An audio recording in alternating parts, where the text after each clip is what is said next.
Bonjour à tous et bienvenue pour une nouvelle vidéo détente HS. Si vous vous souvenez un petit peu, j'ai parlé de pas mal de mangas lors de mes vidéos, et même de BD. Et ça vient du fait que j'aime bien suivre certains mangas, certaines BD. Je suis loin d'être un aficionados, hein, je collectionne pas 50 mangas, 50 BD chez moi, j'ai un nombre assez restreint, mais j'aime bien de temps en temps découvrir un nouveau manga, il y a pas mal de BD que je suis, et c'est un petit domaine où je suis un peu amateur, dira-t-on, et mine de rien, quand je me suis décidé à me lancer dans les vidéos, une des possibilités que j'avais en tête, c'était de faire des vidéos style Linkara. Je ne sais pas si vous connaissez Linkara. Linkara, c'est quelqu'un qui fait la critique de comics. Voilà, donc en les montrant case par case avec les bons zooms, etc., etc. Et après, il fait la critique en faisant les voix des personnages et en faisant des blagues entre temps. Bon, l'une des choses qui m'a dissuadé, c'est parce que je ne suis pas particulièrement doué pour faire différents timbres de voix. Enfin, surtout, je ne suis pas très doué pour faire des voix consistantes. C'est-à-dire, vous me demandez de faire un timbre de voix, je peux y arriver pour un certain nombre, mais vous me demandez de faire le même timbre de voix sur une période prolongée pour le même personnage, il y a de fortes chances que j'y arrive pas trop. C'est un peu le truc qui me freine, qui m'a freiné pour faire ça. Mais quoi qu'il en soit, c'est pas de ça dont je voulais parler. Je voulais parler histoire de faire partager un petit peu ce que j'apprécie dans ces médias-là, je voulais faire partager donc ce qui me plaît en termes de manga, de BD, avec ce que j'ai en stock. Voilà, alors ce que j'ai en stock, si j'étais fou et que je voulais vous faire une vidéo dynamique, je prendrais ma caméra et je vous ferai visiter toute ma chambre avec les différentes listes de BD et de mangas que j'ai. Mais voilà, faut bien comprendre un truc. Ce que vous voyez là, c'est la partie propre de ma chambre. Le reste, vous imaginez une chambre de célibataire, de célibataire comme moi. Ouais, c'est encore moins propre que ça. Voilà. Hein, j'ai pas envie de vous montrer les détails. Déjà, vous avez vu certains petits détails quand je filmais avec des angles un peu différents et vous m'avez repris là-dessus. Dans la globalité, c'est pire. C'est pire. Donc oui, on va parler un petit peu des BD et des mangas qui me plaisent, et on va commencer par les mangas. Avant de vous montrer les copies que j'ai, tant qu'à faire, j'aimerais parler rapidement d'un manga que j'ai prêté à quelqu'un et qui me les a toujours pas rendus. Et vu le nombre de tonnes, j'ai pas très envie de me les racheter. Ça s'appelle Rookie, un manga sur le baseball. Donc c'est une équipe de délinquants d'un lycée qui est inscrit dans le club de baseball pour glander en fait. Et il y a un professeur très, très plein d'espoir, très énergique, qui va les sortir de là. Et après ça, ils feront match de baseball sur match de baseball en s'améliorant, etc., etc. Voilà, ça c'est la prémisse de base. Et honnêtement, ça a l'air de pas grand chose. Ça a l'air de pas voler particulièrement haut comme ça. Mais le truc qu'il faut se dire là-dessus, c'est que c'est mi-baseball mi-école ce truc. C'est à moitié une histoire de baseball. Il y a de très bons passages dans le manga autour de matchs de baseball. C'est détaillé, on est pris dans l'action, le suspense, etc.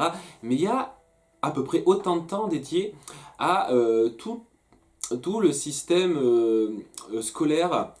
C'est-à-dire le nouveau professeur qui s'appelle Kawato, qui est un super personnage. C'est genre le prof parfait. Mais genre impossible à dupliquer ce gars quoi. Il croit fermement en tous ses élèves. Il a la tête dure, et quand je dis la tête dure, c'est vraiment la tête dure. Il arrive à se prendre un coup de batte. Sérieusement, sans que ça le fasse vaciller, sans problème. Le mec, le mec est vraiment un cas, et le truc, et avec ses capacités, sa personnalité très, très optimiste, etc., il arrivera petit à petit à redonner espoir, à changer en mieux ses élèves délinquants, sachant que c'est pas des petits délinquants à la con, quoi. C'est vraiment des élèves qui, si on les regarde vraiment au premier coup d'œil, ont l'air d'être des cas assez désespérés. Et pourtant, il les aide, il arrive à les sauver petit à petit, à leur faire avoir un but, des rêves. Et honnêtement, c'est cette partie-là la plus intéressante du manga pour moi, c'est-à-dire ce personnage-là qui arrive à influencer ses élèves et même d'autres profs par son comportement et sa façon de voir, d'aborder les élèves. Et ça, c'est très touchant sur le principe. Le problème que j'ai avec ce manga, et c'est vraiment très dommageable, c'est un de ces mangas qui n'a pas pu tenir la durée. C'est-à-dire, il a duré un certain temps, mais on sent clairement qu'il était censé durer un plus grand nombre de tomes qu'il n'a duré au final. Et ce qui fait que, et ça c'est un truc qu'on retrouve dans pas mal de mangas, qui sont obligés de se terminer. Au moins ils sont sympas pour les mangas, contrairement aux BD, c'est-à-dire que au moins ils ont la gentillesse de laisser à l'auteur du manga quelques chapitres, genre un tome et demi, pour pouvoir boucler son histoire, donner une impression de conclusion. Et c'est ce qu'ils ont fait. Seulement voilà, on sentait clairement que ça voulait aller plus loin que ça. Et voilà quoi, ça donne une espèce de conclusion vaguement acceptable qui est assez frustrante au final. Et c'est très dommage parce que ça aurait pu être un des plus grands mangas que j'ai jamais lu, mais cette fin-là, ça gâche un petit peu le tout. Ensuite, Death Note, déjà parlé de ce manga, c'est c'est vraiment un conflit de cerveau, une bataille d'esprit entre notre dieu de la mort, Kira, qui essaye de purger le monde en tuant sans vergogne tous les criminels grâce à un cahier, grâce à un espèce de cahier de la mort qui tient, un Death Note. Et ça lutte contre un particulier, un inspecteur, un inspecteur reconnu et mystérieux dans l'ombre, qui s'appelle Elle, et qui va essayer de tout faire pour mettre ce boucher derrière les barreaux. Alors c'est très intéressant comme manga, comme je dis, c'est une bataille d'esprit, il y a beaucoup de moments de suspense, de jeu d'esprit, de savoir qui se montre le plus malin, qui a le plus de coups d'avance sur l'autre. J'ai lu quelques commentaires, quelques critiques sur ce manga, comme quoi oh, c'est n'importe quoi de toute façon, comme par hasard, ça se passe comme Kira l'avait prévu. Le principe de ce genre de truc, c'est comme pour les échecs, c'est comme pour pas mal de trucs, le principe c'est de prévoir en avance les coups, c'est-à-dire jusqu'où notre adversaire pourra finement aller. Et c'est ça qui marche. Si elle ou ses autres adversaires à Kira avaient décidé d'aller moins loin que jusqu'où ils ont été, et ben ça aurait été aussi bien pour lui, ça aurait été même plus simple pour lui, il aurait été déçu, ah vous n'avez pas réfléchi jusque là, c'est ça le truc, c'est là qu'on ressent la bataille d'esprit là-dedans. Il y a pas mal de gens qui sont pas particulièrement fans de la deuxième moitié du manga, parce que bon, on a un petit changement de caste sur certains points, je n'en dis pas plus, pour les quelques rares personnes qui ne connaissent toujours pas le rebondissement au milieu de l'histoire. Mais vraiment, même si ça met un peu de temps à se mettre en place, j'ai apprécié cette deuxième moitié, un petit peu moins que la première, mais elle m'a bien plu. Le plus intéressant dans ce manga, pour moi, c'est son personnage principal, Kira.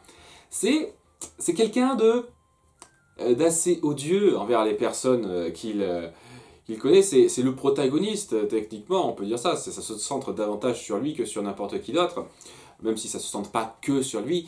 Et honnêtement, ce type, au début, on comprend ses motivations, et honnêtement, rien que par rapport à ses motivations, j'ai tendance à être davantage Team Kira que Team Elle. Je sais, ça peut être assez dingue de dire ça, mais oui. Mais en termes de mentalité, ce type, j'aimerais pas être son ami ou quoi que ce soit. C'est quelqu'un, c'est un peu un psychopathe, un psychopathe calculateur, ce type. Et c'est ça qui le rend très très fascinant. Ces genres de personnages, j'en ai déjà parlé, quand on veut centrer son histoire sur un personnage particulier, il y a deux trucs à faire. Soit il faut le rendre attachant, soit il faut le rendre fascinant. Voilà. On peut faire les deux aussi, c'est très rare. En général, quand on s'essaye aux deux, ça fait un mélange qui, honnêtement, va pas assez loin. Je préfère encore un personnage qui va à fond dans le fascinant ou un personnage qui va à fond dans l'attachant qu'un personnage qui vise les deux parce que, en général, on peut pas être pleinement les deux à la fois. En tout cas, j'ai jamais connu un seul personnage comme ça. Le principe autour de ça, c'est que Kira a une mentalité qui est vraiment fascinante à suivre. Dans les plans qu'il pond, dans ses justifications. C'est quelque chose qui m'a vraiment intrigué tout du long et c'est ça qui m'a vraiment accroché à ce manga. Et c'est ça qui en fait un des plus grands mangas que j'ai jamais lu jusqu'à présent. Du même auteur, Bakuman, qui est à 100 lieues de Death Note en termes d'ambiance, puisque ce sont deux jeunes gens qui veulent devenir mangaka, l'un qui est scénariste, l'autre qui est dessinateur, et ça va suivre toute leur progression dans les ficelles de métier jusqu'à pour créer des mangas les mieux faits possibles et avoir du succès, avec énormément de personnages, rivaux, etc. etc. C'est un manga déjà très intéressant pour ses personnages hauts en couleur.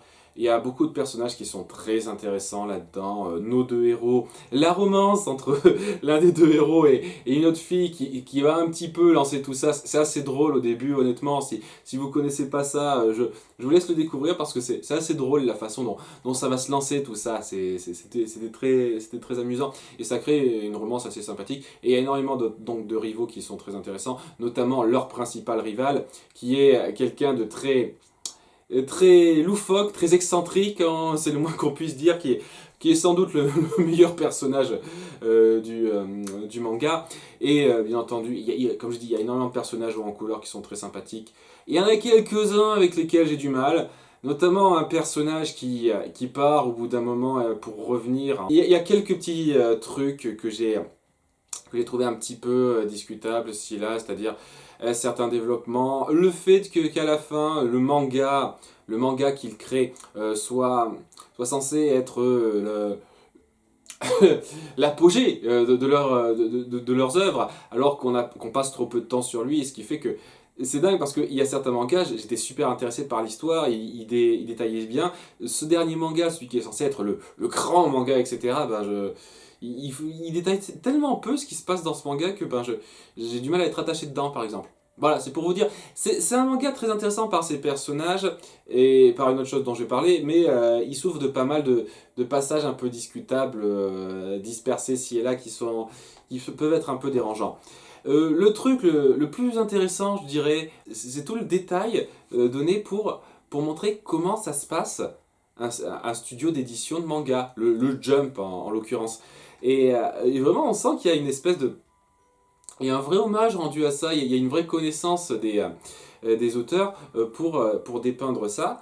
Et honnêtement, par exemple, avant, je n'avais pas une grande idée de ce qu'était un éditeur avant ce manga. Maintenant, je sais exactement le boulot que peut avoir un éditeur et c'est très intéressant de voir les différentes façons d'aborder ça par les différents personnages d'éditeurs qu'on voit tout au long du manga. Il y en a même un que je connaissais un petit peu grâce à Dr. Slump. Je vais pas tarder à en parler de Dr. Slump et voilà quoi. C'est intéressant de voir qui relie un petit peu qui relie la fiction parce que c'est très fictif sur pas mal de points et la réalité. Et honnêtement, c'était très bien fichu à ce niveau-là. Et il y a une conclusion qui est très touchante par rapport donc à notre relation amoureuse de départ que j'ai trouvé très bonne. Et honnêtement, c'est un très bon manga à suivre pour si vous voulez savoir comment ça se passe dans l'industrie du manga tout simplement. Et vraiment, malgré les défauts qui sont pas négligeables, ça vaut vraiment largement le coup d'œil. Battle Royale, j'ai déjà parlé de ce manga en détail dans une mise au point d'il y a un certain temps. Et bon, j'ai pas non plus détaillé plus que je ne l'ai fait. Ça parle donc d'une espèce de dystopie futuriste où chaque année on prend un lycée ou un collège, je ne sais plus. Un collège, oui, classe de 3e collège. On prend un collège au hasard dans tout le pays et ils doivent participer à un jeu de massacre. Ils doivent s'entretuer et le gagnant remporte une grosse prime, etc. etc. C'est très... donc le commentaire... Il y a un commentaire social plutôt bien fait là-dedans. Beaucoup de gens ont comparé ça à Hunger Games, enfin plutôt l'inverse, ils ont comparé Hunger Games à Battle Royale, histoire de dire que Hunger Games c'est moins bien. Je trouve qu'Hunger Games aborde les choses de façon très différente. Par exemple, y a pas tant, on n'insiste pas tant sur le commentaire social, la façon dont la société perçoit ça et le faux semblant que doivent afficher les participants, ça joue quasiment à 99% sur la partie massacre. C'est-à-dire le fait que les pauvres gens doivent se massacrer et l'horreur que ça représente pour eux. Dans Hunger Games, on prend beaucoup plus de temps à mettre en place l'univers, la façon dont l'univers vit autour de ça, l'univers en question est déjà assez différent de notre univers à nous, puisque ça part vraiment sur un univers complètement fictif, et donc ça joue beaucoup plus sur le côté de télé-réalité de la chose, et ce que je ne vois pas dans Battle Royale, que ce soit le film ou le manga. Le film, donc, que j'ai apprécié sans plus, le manga que j'apprécie davantage, parce qu'on passe beaucoup plus de temps à étoffer les personnages, ce qui fait que je ressens quelque chose pour eux quand il leur arrive quelque chose, alors que dans le film, je m'en fous. Hein, vraiment, je m'en fous des personnages dans le film. L'histoire, j'ai rien contre l'histoire, elle est même plutôt bien ficelée, mais putain, j'en ai tellement rien à foutre des personnages, tellement ils sont peu développés, que je m'en tape un petit peu de ce qui leur arrive. Ouais, juste un truc, j'en avais pas trop parlé la dernière fois, et il me semble que je dois avoir la liste à la fin ou au début. Kiriyama Kazuo, on va dire Kiriyama, voilà, c'est bon, je trouve. Kiriyama, c'est-à-dire un peu le grand méchant des jeux, l'élève qui est un petit peu le grand massacreur des jeux. Et ce type-là, je trouve que c'est une lopette. C'est une lopette dans le film comparé au Kiriyama du manga. Je vous jure, le Kiriyama du manga, il fout les jetons. Il manque un peu de réalisme, mais bordel, est-ce qu'il fout les jetons. Et je sais pas, c'est un de ces personnages quoi, qui est développé comme tous les autres. Enfin, la plupart des autres, oui, il y en a quelques-uns quand même qui meurent et je m'en fous un petit peu. Je veux dire, c'est une classe entière, il y en a quelques-uns, bien entendu, je ressens pas grand-chose pour eux. Surtout quand certains sont un peu étroducs quand même. Mais vraiment, il y a une très grande majorité des personnages pour lesquels je ressens énormément de peine quand ils meurent. Et ouais, quoi, c'est quelque chose qui tient au trip, qui tient au sentiment et c'est un manga que j'adore me lire, me relire, etc., etc. Oh, puisqu'on en est aux stagiaires, on va parler un petit peu de ces trucs-là. Donc, on a les tomes de, comment il s'appelle ce type, de Yoshiki Tonogai. Alors, Yoshiki Tonogai, c'est quelqu'un qui s'est plutôt spécialisé à faire dans des mini-séries. Là, ces 6 tomes, c'est son maximum jusqu'à présent avec Judge. On va faire ça dans l'ordre. Donc, le premier, c'est Doubt. Premier, c'est Doubt.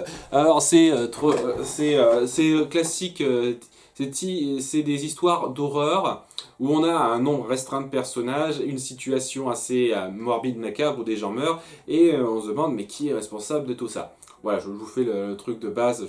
J'essaie de ne pas non plus m'étendre de 2 ans sur chacun des tomes. Doubt, l'histoire était pas mal à suivre. Je pense que c'est la mieux réussie des 3. Et sincèrement, la seule chose qui me vient en tête, c'est qu'il faudrait que je revoie un tout petit peu le début pour voir si ça se copie bien à certains points. Mais honnêtement, oui, il y a pas mal de points, à part 2-3 développements de personnages, je trouvais que c'était un mystère plutôt bien fait, avec le côté horrifique rendait pas mal, sachant que c'est pas du horrifique type oh gros monstre et blablabla, non c'est horrifique genre des gens meurent et un mystère qui fait ça, c'est gore etc. Donc voilà, c'est l'horreur qui me plaît ça. C'est l'horreur qui me plaît, c'est pas l'horreur type Freddy et les griffes de la nuit où t'as des trucs super surnaturels qui arrivent à des personnages, ah mon dieu c'est affreux etc. Non là c'est quand c'est quelqu'un c'est un vrai humain qui fait ça avec sa mentalité tordue, j'aime bien ça. Dans le même ordre d'idée, on a Judge, donc le plus long de la série qui prend le temps de s'instaurer. Il faudra quand même vraiment que je me le relise un de ces 4. Parce que en voyant la révélation de fin, que je vais pas vous révéler non plus, mais ça n'avait aucun sens pour moi. Et par rapport à tout ce qu'on avait vu au début, ça n'avait aucun sens pour moi. Il faudrait que je revoie ça si au final c'est vraiment le cas ou pas, mais j'ai vraiment un sentiment quoi, que ça colle pas trop. Quoi. Et ça, c'est ça qui peut cacher un petit peu le truc. Et dernier, et le moindre, parce que vraiment celui-là je l'ai trouvé très bof, Secret.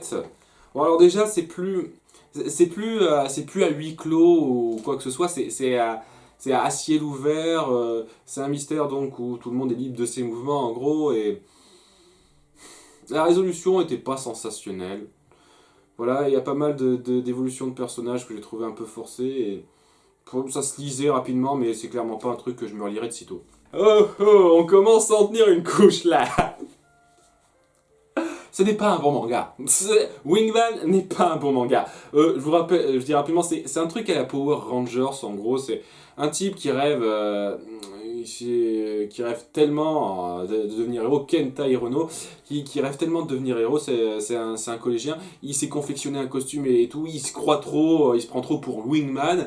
Et un beau jour, il y a il y a une fille d'une autre dimension qui tombe du ciel, qui a un cahier magique qui peut faire se réaliser tout ce qui est écrit dessus, et suite à ça, donc étant donné qu'il dessine son costume dessus, il arrive à se transformer en Wingman, et il combat le mal en utilisant les pouvoirs, et il y a tout un tas de... il y a tout un tas de délires là-dessus qui sont ridicules et débiles, et honnêtement, faut savoir que j'avais ce manga depuis tout petit quoi. Mais ce manga, dans sa première parution, n'a jamais été publié en entier. Et ce qui veut dire que j'ai été obligé d'attendre sa republication pour me le racheter en entier. Et là où ça s'était arrêté, le manga, ça arrivait à rester à peu près correct, vaguement correct, je dirais selon mes goûts, mais là où ça reprend, c'est-à-dire la partie où j'avais pas, c'était ridicule. Ah, c'est des tonnes de trucs qui s'enchaînent trop vite, c'est des histoires d'amour, c'est le principe du héros central dont bizarrement toutes les filles sont amoureuses. Parce que voilà, ce type n'a aucun charme extraordinairement particulier. Je veux dire, il a une originalité, je ne veux pas dire le contraire, mais il n'a aucun charme extraordinairement particulier, mais toutes les filles en posent pour lui.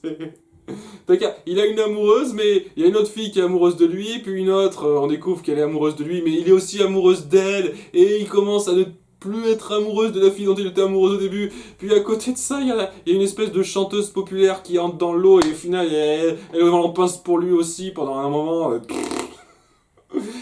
En fait, c'est presque mon nanar manga, ce truc. Je vois les défauts, mais je sais pas, il part sur un tel délire, l'auteur, que je peux pas m'empêcher d'avoir d'avoir un petit... d'avoir une attirance pour ce truc. Pas trop pour la fin. À nouveau, la fin, j'ai trouvé que c'était bof, bof. Sauf la toute fin, c'est-à-dire la conclusion, qui était plutôt jolie sur le principe. Mais en dehors de ça, c'est... Ouais, c'est... Mais voilà, j'ai un faible... assez coupable pour ça. C'est un manga plaisir coupable, c'est clairement. Et ouais, c'est pas vraiment un manga que je recommanderais, mais j'aime lire ce truc.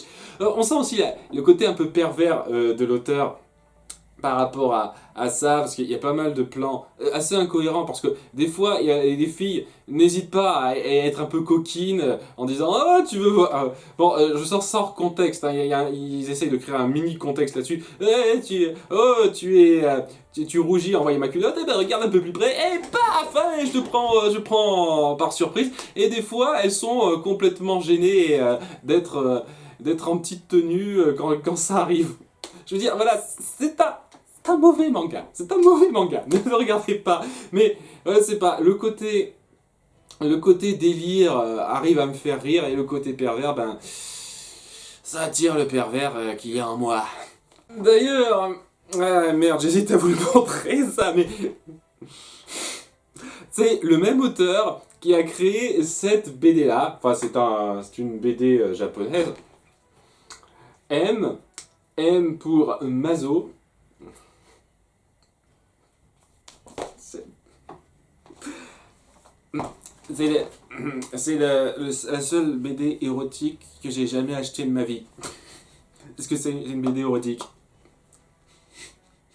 je, je sais même pas si, à l'heure actuelle, je sais même pas si je vais mettre ça dans mon montage de fin, si je vais avoir les couilles de faire ça, parce que il y a des trucs, tu te dis, est-ce que j'assume complètement? Je suis plus sûr. Mais ouais, vous savez quoi, je suis pervers, j'assume, voilà. J'ai acheté ce truc-là, c'était la honte. J'étais super gêné du début à la fin quand j'ai vu ça en rayon. J'ai vu ça en rayon, mais Dieu, un truc érotique. Je suis en pleine fleur de l'âge, j'avais genre 14 ans. 14 ans.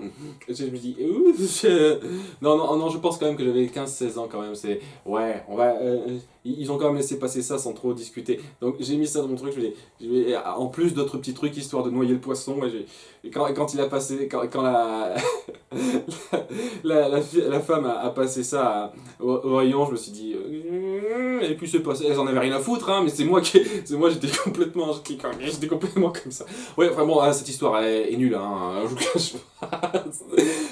Alors, ça, c'est même en termes de, si vous voulez voir un truc pour vous masturber, je veux dire, c'est pas non plus extraordinaire. À part un petit bonus de fin où il faut retourner, et où à ce moment-là, il y a des images un petit peu plus que j'aime. Mais en dehors de ça, ouais, c'est de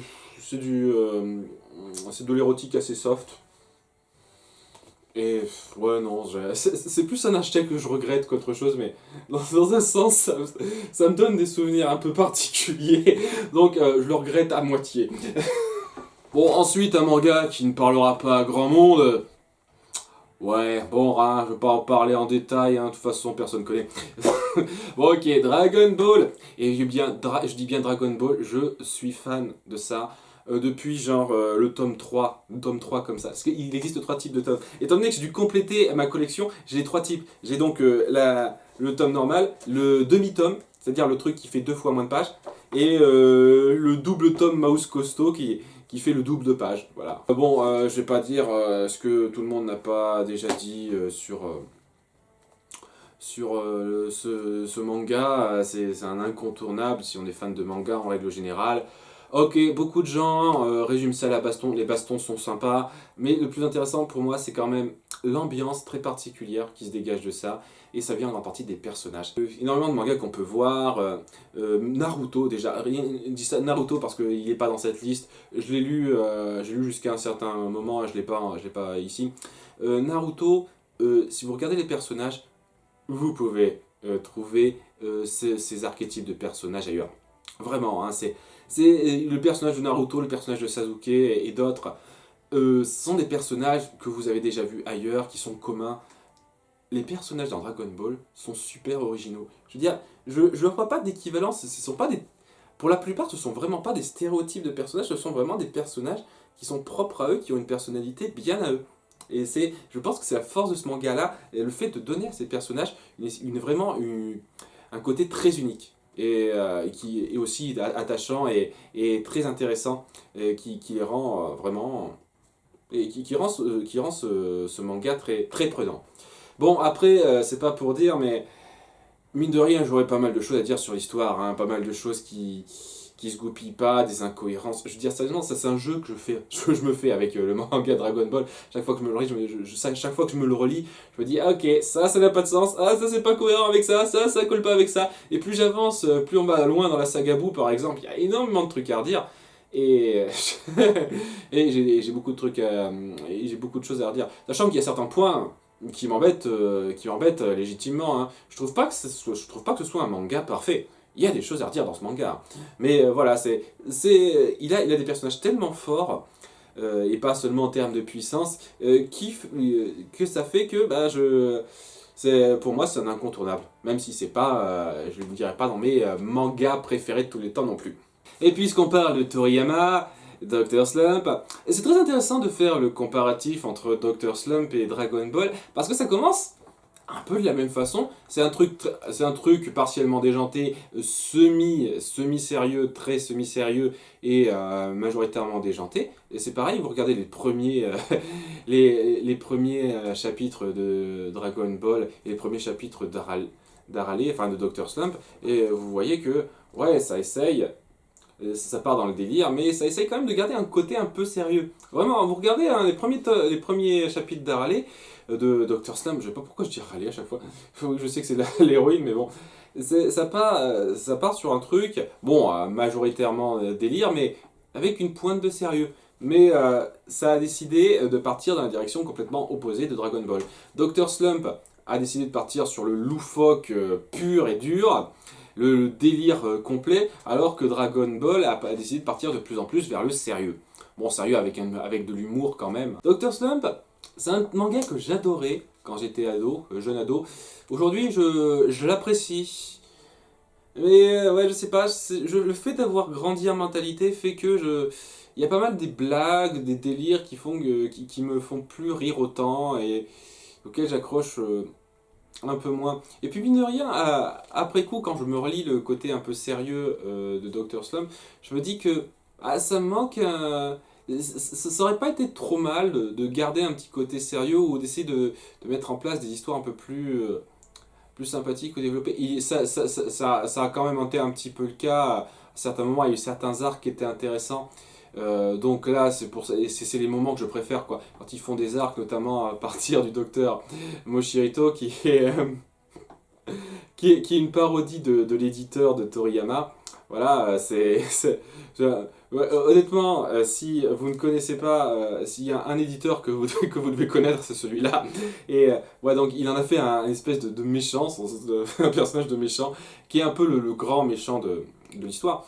Et ouais, ça crée pas mal de conflits. Bon, guignolesque, hein, ça part vraiment dans le délire, mais qui sont sympathiques. Et des fois, de temps en temps, ça suit des arcs assez longs, et c'est les moments que je préfère. Je préfère largement quand ça part sur des arcs assez longs, quand ça raconte une histoire sur une durée, plutôt que quand ça fait des petits chapitres de blagues. Qui sont pas mal, hein, j'y se regarde, mais c'est pas non plus ultra sensationnel. C'est aussi ce qui me fait dire que je regrette un petit peu le final. Voilà, ce tome, ce manga a bien dû se terminer. Et je sais pas, ils auraient pu terminer un peu plus en fanfare que ça. Ça se termine sur un chapitre un peu dire voilà, c'est terminé. Ça s'en moque, hein, c'est le même principe que dans Excel Saga en fait. On a une fin, histoire de dire ah, c'est pas un fanfare, c'est un petit délire, on n'est pas arrivé à faire plus, on n'avait plus le temps et. Ouais, ça va peut-être sourire sur le coup, mais c'est un peu frustrant après coup, hein, quand même. Je le dis, ouais, c'est un manga sympathique qui se lit bien, à nouveau. Hein. Il me fait moins rire qu'avant, mais il continue de me faire sourire et il y a toujours de très bonnes idées là-dedans. Suite au manga de Tonogai, je me suis dit que j'étais à fond pour ce genre de manga, le manga style horrifique avec suspense et une espèce de mystère à résoudre. Et c'est pour ça que je me suis lancé dans un peu au pif, c'est-à-dire, je me dis, ouais, ok, quel genre de tome reprend ça? Et donc, il y en a deux qui m'ont intéressé à ce niveau-là. Le premier, c'était Dilemma. Donc, c'est les 8 tomes de ce manga. Et qui est sympa au début, ça a une bonne accroche. C'est quelqu'un dont toute la classe est morte, ce sont des âmes qui flottent, et il doit participer à des jeux pour faire en sorte, pour pouvoir décider de quelle âme va pouvoir réintégrer son corps et rester vivante, et quelle âme partira au ciel et restera morte à jamais. Au début ça part bien, il y a des jeux d'esprit intéressants, plus ça va, plus ça part dans des jeux qui sont... C'est à moitié des jeux d'esprit plutôt que des jeux de choix ridicules ou d'espèces de dangers à la con. Les personnages qui sont censés être un peu intelligents agissent des fois comme des abrutis. Il y a des trucs, il y a des facilités scénaristiques que j'ai trouvé ultra grosses, honnêtement. Voilà, juste un truc, ouais, je n'ai pas dit ça en détail. J'avais dit que je voulais faire comme Linkara, traité de BD et de manga en détail, où je ferai des critiques, où je ferai la critique, je lirai ce qui se passe dans telle page, etc., etc. Puis j'essaierai de faire des blagues, d'être divertissant, etc. Je comptais faire ça, mais pas seulement un tome palier et puis un tome palier, etc. Je voulais compter faire ça vraiment, mais franchise par franchise. C'est-à-dire, là, par exemple, honnêtement, ça aurait été un très bon candidat pour discuter de la cohérence du truc, et de l'idiotie des personnages. Et voilà, ça fait partie de ce genre de truc un peu attrape-nigo, où j'ai envie de dire, un petit peu aussi pour ça, quoi. À certains points, j'ai l'impression que ça l'est légèrement, où on vous appâte bien avec un bon mystère, mais sans trop savoir où on va le faire aller. Voilà, et bon, ça se ressent très légèrement pour deux des œuvres de Tonogai. Là, ça se ressent complètement, quoi. La façon dont ça évolue, la façon dont ça se conclut, c'est nul, c'est nul, hein. Je vous conseille pas du tout ce manga, quoi. Ça m'avait attiré les deux trois premiers tomes, après c'est devenu nul à chier. J'ai acheté le total juste pour voir où ça allait, parce que voilà, ça m'avait agrippé, je suis tombé dans le panneau, mais n'achetez pas ce tome, n'achetez pas ce manga. Ok, ensuite pour terminer dans le genre, je me suis aussi intéressé à King's Game. C'est à nouveau du suspense horrifique avec toute une classe. Je ne sais plus si c'est... à nouveau, je ne sais jamais si c'est non, c'est lycée cette fois, c'est du lycée, c'est plus le collège, c'est du lycée. Donc une classe de lycéens qui se voit obligé par une espèce de maître du jeu du roi d'obéir à certains ordres qu'il donne, et s'ils ne le font pas, ils meurent d'une mort pas très joyeuse. Hein. Bon, en général, c'est ça, des fois ils ont un gage. Alors, honnêtement, ça joue très bien sur le fameux gage à la con, comme quoi, des fois, quand ça arrange pas, ça va tuer, ça va tuer quelqu'un, des fois, quand ça arrange pas, ça va pas le tuer, quoi. C'est, comment vous dire, j'imagine que c'est fait exprès, que les choix du King's Game sont sadiques, sachant que honnêtement, quand on vient à la révélation de la deuxième partie, parce que c'est en plusieurs parties cette merde, ça n'a aucun sens pour moi. Et voilà quoi, le truc avec ça, c'est que le principe est bon, ça va trop vite. Là, comme je dis, c'est en phase, il y a plusieurs... c'est en saison en fait, il y a plusieurs saisons. Il y a une première saison avec une première classe. Je vais pas vous dire comment ça se finit pour la classe. Disons que, ouais, pas ça. Mais et, et le truc, c'est que en 5 tomes, ça va trop vite. Il y a des moments où ça va beaucoup trop vite. Il y a des exécutions, des moments où... Et au final, c'est censé nous faire ressentir l'horreur du truc. Moi, je sens plutôt le côté rushé du truc, histoire de dire ah merde, il faut bien qu'on se débarrasse de ci et ça. Donc voilà, tout ça pour arriver à la même conclusion, sachant que, comme je l'ai dit, qu'il y a il y a une suite. Donc là, il y avait King's Game, le premier du nom. Il y a le suite King's Game Extreme, King's Game Extreme. Ouais. Et où c'est plus ou moins la même chose, seulement on a un peu plus de connaissance de ce qui se passe. À nouveau, je vais éviter de trop en dévoiler au cas où ça vous intéresse, parce que ouais, je trouve pas que c'est une série géniale, c'est quand même beaucoup mieux que Dilemma.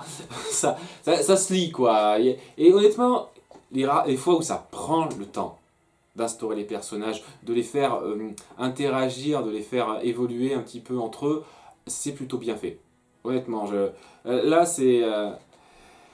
il y a des moments touchants comme ça dans la première saison, il y a des moments touchants comme ça dans la deuxième. Malheureusement, c'est gâché par des moments beaucoup trop rushés et des conclusions ouais, qui sont pas géniales, je trouve. Ouais, dans le premier, c'était passable, dans le dernier, dans la deuxième saison, non quoi. Avec cette conclusion-là, je me suis dit, non, c'est fini pour moi, je regarde pas la suite. Hein, votre King's Game Origin, oui, parce que c'est ça, King's Game Origin, et votre King's Game suivant, je m'en fous maintenant, ça m'intéresse pas, je trouve pas ça intéressant. Je trouve plus ça intéressant avec la révélation que vous avez faite. Et honnêtement, je ne sais pas, ça fait partie de ces séries qui promettent beaucoup, mais qui sont pas super bien exécutées, et qui partent sur quelque chose qui au final me désintéresse. Et bon, au moins pour Dilemma et King's Game, au moins ça s'étend pas trop longtemps, quoi. Je veux dire, ouais, c'est terminé. Bon, j'ai pas trop gaspillé d'argent pour acheter ça. Voilà. Mais bon, hein, c'est pas vraiment des histoires que je recommande particulièrement. C'est un peu dommage. Moi, je suis vraiment pour à fond qu'on fasse ce genre de truc, quoi, ce genre d'histoire horrifique avec un mystère, etc., où on sent le suspense, la tension qui gringue parmi les protagonistes. Ça, c'est quelque chose que j'adore. J'adore ce genre d'horreur-là. Et non, au final, non. Ça, il y a des moments où c'est sympa et d'autres moments où ça se termine en queue de poisson, et c'est le cas ici. C'est très dommage. J'en ai pas parlé, mais vous savez qu'il existait une série dérivée de Battle Royale qui s'appelle Blitz Royale. C'est nul. En fait, non, je vais retirer ce que je dis. C'est plutôt sympathique, le premier tome, et le deuxième et dernier tome, c'est complètement rushé, c'est expédié à la va-vite, et c'est une conclusion pas satisfaisante et frustrante. Donc voilà, même principe que pour King's Game, donc... ouais, c'est bon, mais c'est que 2 tomes, donc j'ai pas perdu énormément de fric en achetant ça.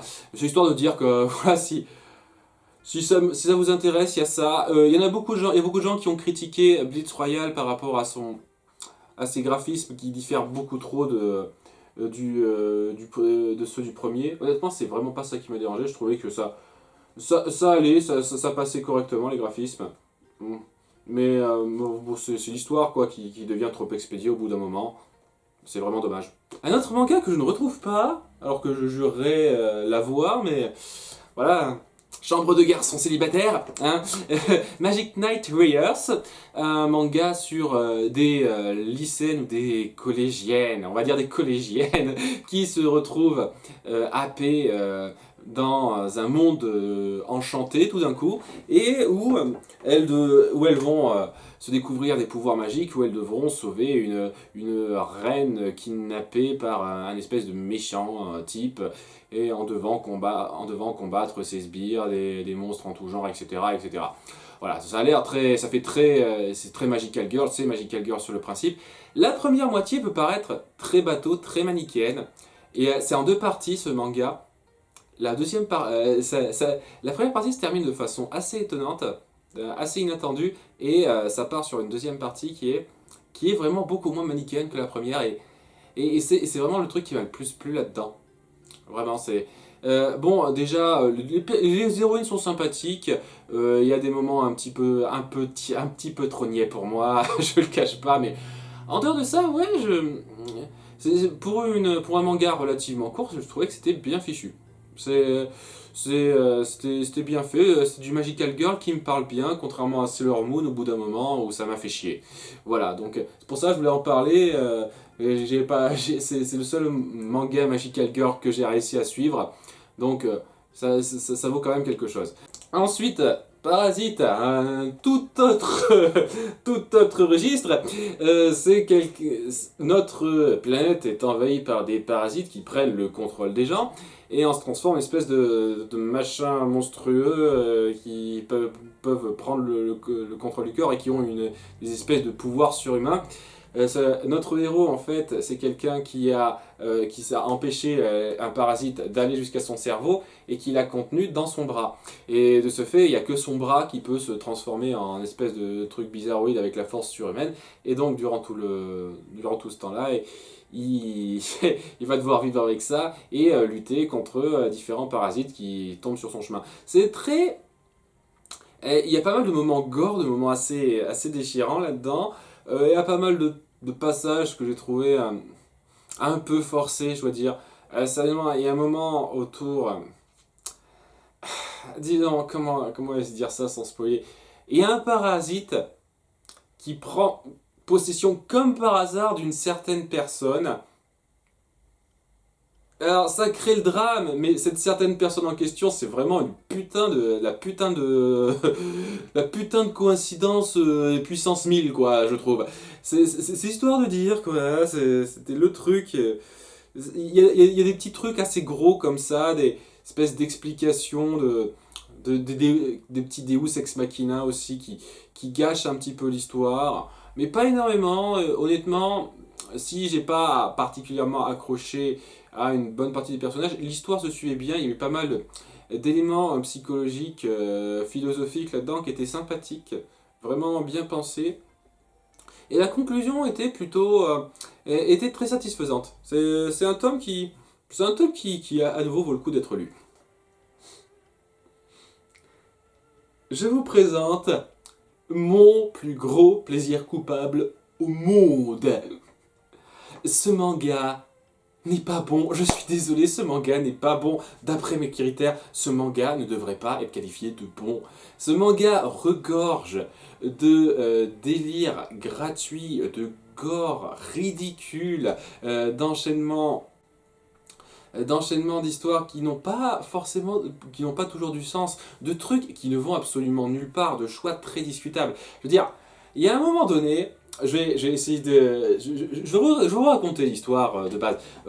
Quand on meurt, il peut arriver que notre âme soit transférée dans une espèce de chambre à Tokyo, enfin bon, dans notre ville, qui est isolée du reste de la ville, qui n'est vue par personne. Et dans cette chambre-là, notre groupe, tout le groupe d'humains qui a été invoqué, doit partir à la chasse aux extraterrestres. Ils doivent se frotter à différents types de martiens qui sont des cibles. Et donc c'est un combat à mort, quoi. Ils ont des équipements, etc., etc. Et au fur et à mesure, on gagne des points en tuant tel ou tel extraterrestre. Et en gagnant tous ces points-là, on finit par avoir 100 points et on peut racheter sa liberté. Voilà, revenir dans le monde des vivants. Sachant que, malgré tout, on ne fait pas combat non-stop, hein. Une fois qu'on a fini un combat, notre copie peut retourner à la vie réelle et on est invoqué de temps en temps pour faire le combat et tout. Voilà, les règles sont pas trop mal. Sont vraiment pas mal indiquées au début. Les règles sont très claires et intéressantes au début. Après, plus ça va, plus on essaye de donner une explication à comment ce truc marche. Plus ça se mord la queue, quoi. Moins ça tient debout. Il y a énormément de passages qui sont très mal gérés, qui ne savent pas que l'auteur dont l'auteur ne sait pas quoi faire, sérieusement. Et à un moment donné, il inclut des vampires. Je ne vais pas vous dire le détail, mais oui, il y a des histoires de vampires. Et c'est pas des extraterrestres particuliers, les vampires, c'est des vampires. Ces vampires en question, on sent que l'auteur, au début, il voulait en faire quelque chose de gros, mais au bout d'un moment, je sais pas, il a dû se rendre compte que les gens n'étaient pas fans, et au final, ils partent vers leur chemin, on n'en a plus rien à foutre d'eux. Je vous jure, vraiment.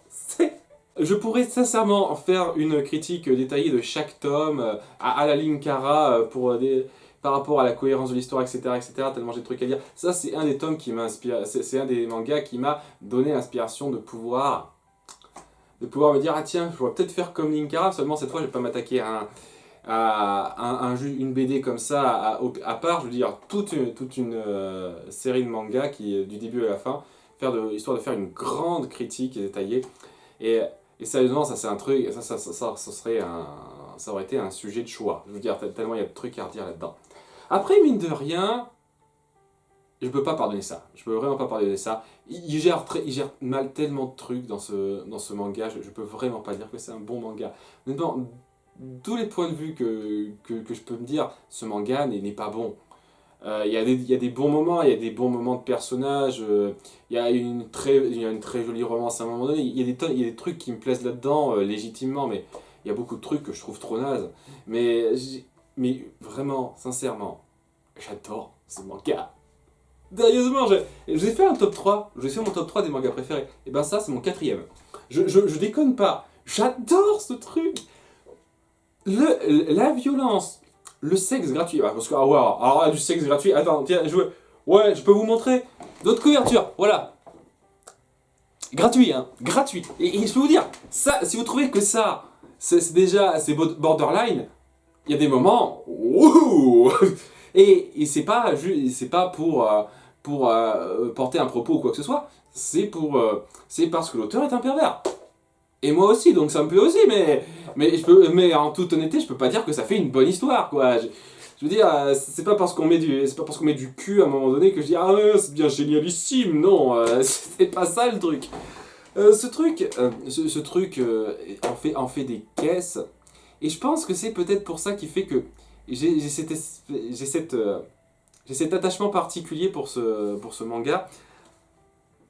Putain, le mec va tellement dans la démesure, que ce soit dans ses, que ce soit dans ses scènes d'action, dans son gore, dans sa créativité visuelle. Il y a certains monstres aliens qui doivent tuer, certains ça.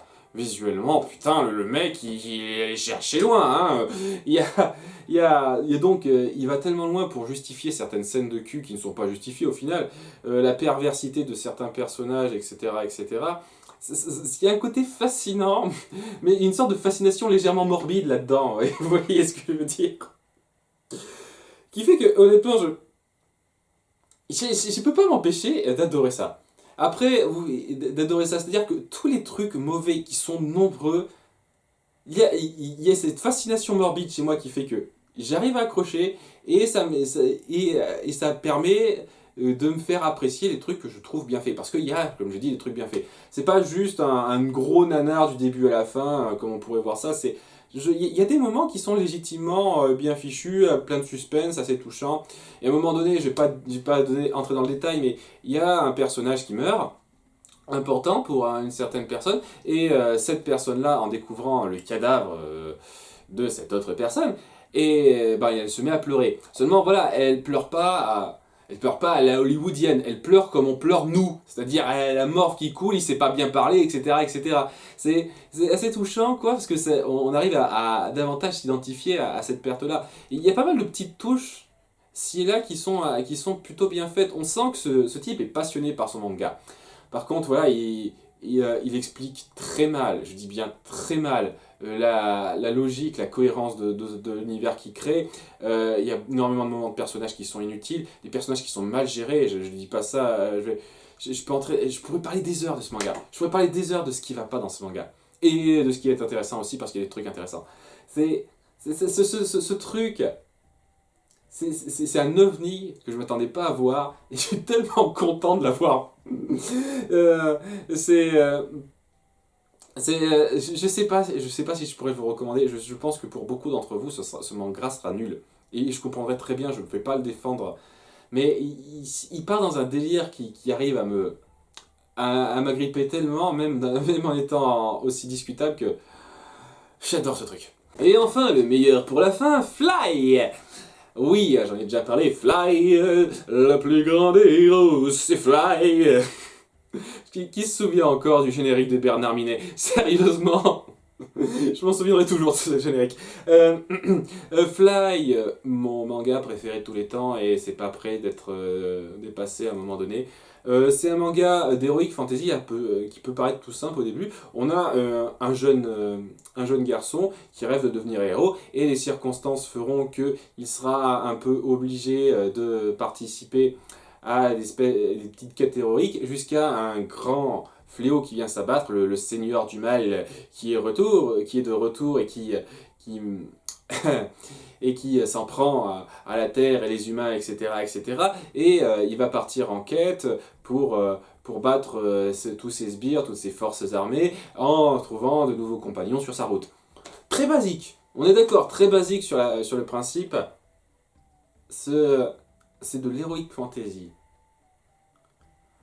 Pas fait à la perfection, parce que ce serait exagéré, mais fait de façon très fine, et on sent que les auteurs se sont super investis là-dedans. Il y a des détails dans le tome 1 qui sont repris dans le tome, genre 4 tomes avant la fin.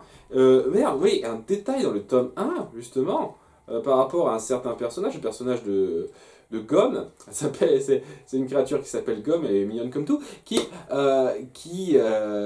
lance tout un mystère autour de ce personnage, et dont on aura la réponse à l'avant-dernier tome.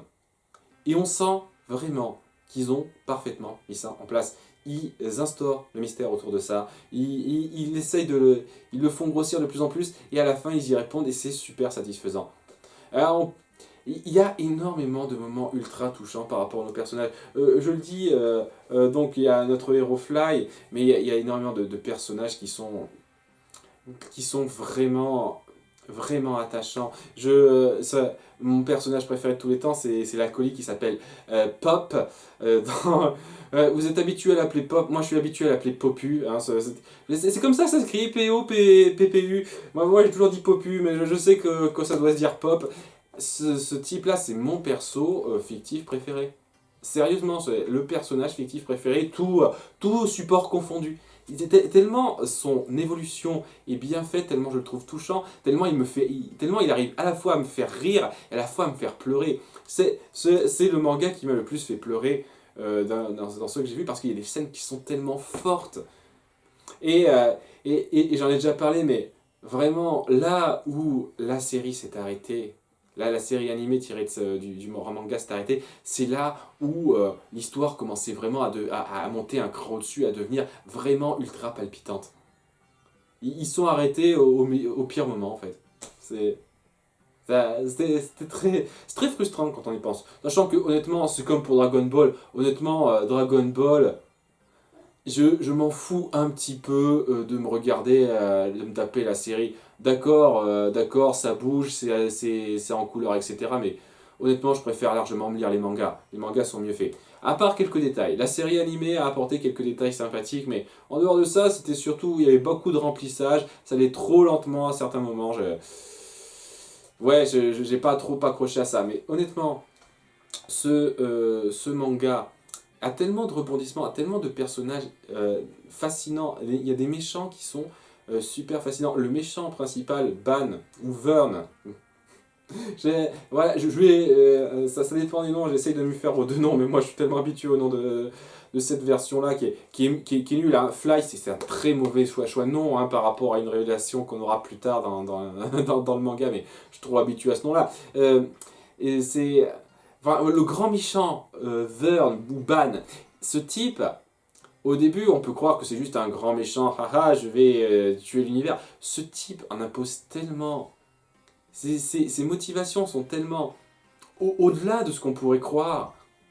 Je veux dire, il est fascinant, ce type, il est fascinant. Il y a énormément de personnages, soit fascinants, soit attachants là-dedans. Ils évoluent tous très bien et honnêtement, ce manga m'a touché à tellement de moments. Cette histoire est tellement bien fichue, je veux dire. Honnêtement, pour moi, c'est un équivalent du Seigneur des Anneaux version manga, quoi. Mais vraiment, en très bien fichu. Ça prend un peu de temps, je veux dire, sérieusement, si vous vous fiez qu'au premier tome, oui, il y a des choses à redire, et comme je dis, il faut que ça se mette dans le bain, mais une fois que ça s'est mis dans le bain, c'est nickel. C'est un manga nickel. Et je sais pas si jamais ça vous parle un tout petit peu, si ça vous dit un tout petit peu, je vous le recommande chaudement. Essayez au moins de... Je sais que c'est un peu bête de dire ça, parce que des fois, si on n'accroche pas au premier tome, c'est tout à fait logique de ne pas vouloir aller plus loin, mais si vous essayez de vous accrocher jusqu'au tome 10, sachant que honnêtement, je ne déteste pas les premiers tomes non plus, hein, ils se lisent très bien, hein, mais voilà, je peux comprendre que ça puisse en buter un peu. Si vous arrivez à tenir jusqu'au tome 10 et à voir jusqu'où jusqu'où ce manga peut aller, et à quel niveau il peut se rendre, je pense que vous aurez de très fortes chances d'être conquis. Et honnêtement, je pourrais aussi en parler des heures de ce manga de tout ce qui va bien. Le développement des personnages est l'un des meilleurs que j'ai jamais vu. Honnêtement, pense sincèrement, je suis presque amoureux de ce manga. C'est le truc que je me lis le plus souvent. Je me le lis toujours au moins une fois tous les 6 mois, ce truc, parce que j'adore tellement être pris là-dedans.